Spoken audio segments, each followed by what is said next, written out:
Slavurist, Keke Selahattin Demirtaş, Ezu Malgatafa ve Hamu Gelifan, Ben Datene.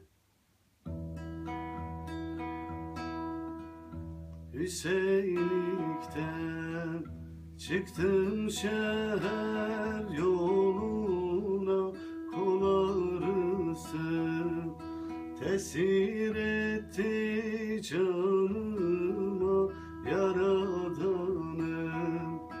Merhamet et kuluna, yazık oldu, yazık şu genç ömrüme, bilmem şu feleğin bana cevrine.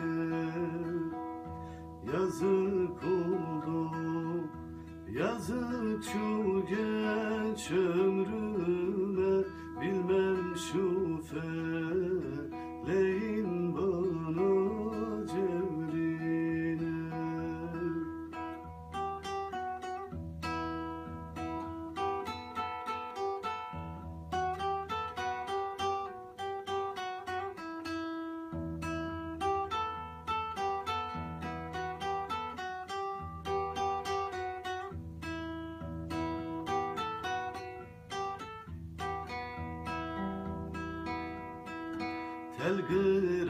Telgrafın direkleri sayılmaz, Ateyhan'ım baygın düştü ayılmaz.